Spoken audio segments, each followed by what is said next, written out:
अपने दादाजी के अंतिम संस्कार में मेरे दिमाग में एक अजीब सा ख्याल आया। मैंने चुपके से उनके जेब में एक फ़ोन रख दिया। दादाजी के दफन होने के बाद जब मैं उन्हें बहुत याद कर रहा था तो मैंने उन्हें एक टेक्स्ट मैसेज भेजा। जैसे ही मैंने अपना फ़ोन नीचे रखा, बाहर अचानक तेज़ तूफान आ गया। अगले दिन कुछ चौंकाने वाला हुआ। मुझे सच में दादाजी की तरफ से जवाब मिला। वो कोई अजीब सा कोडेड मैसेज था। मैं डर के मारे घबराकर नीचे की ओर भागा।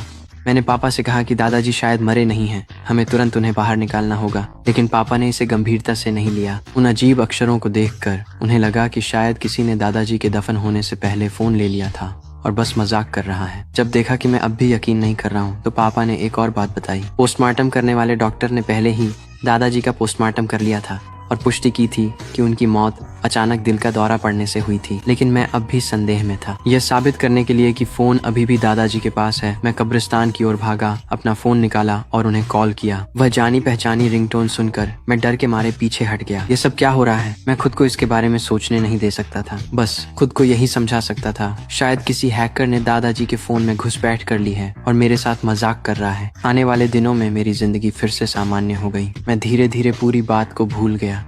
इस दिन तक जब स्कूल डांस में फिर से कुछ अजीब हुआ। मैंने स्कूल की सबसे खूबसूरत लड़की के साथ डांस किया। किसे पता था कि इससे स्कूल के गुंडे को गुस्सा आ जाएगा। गुंडे ने मेरी गर्दन पकड़ ली और मुझे बाहर घसीट ले गया। बिना कुछ कहे मेरी जमकर पिटाई कर दी। जाने से पहले उसने मेरे शरीर को एक अजीब सी मुद्रा में मोड़ दिया।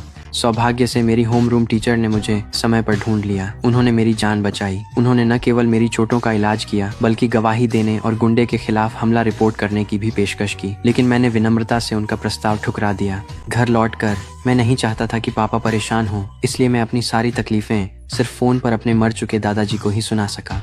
मैंने गुंडे की शिकायत इसलिए नहीं की क्योंकि मुझे और भी बुरी सजा का डर था। जब तक वह जिंदा था वह मुझे तंग करता रह सकता था। मैं तो बस दादाजी से अपना दुख बांट रहा था। कौन जानता था कि अगले ही दिन मुझे पता चलेगा कि वह गुंडा मर गया है।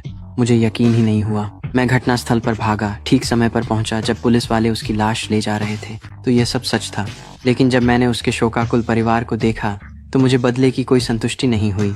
इसके बजाय मुझे अपराध बोध महसूस हुआ।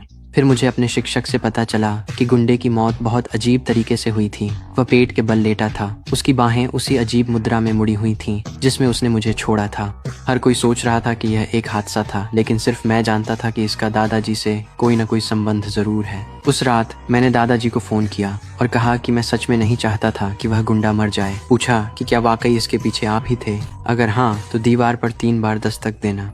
ये कहने के बाद मैंने अपना फोन नीचे रख दिया और चुपचाप इंतजार करने लगा। अगले ही पल दादाजी ने सच में मुझे फोन कर दिया।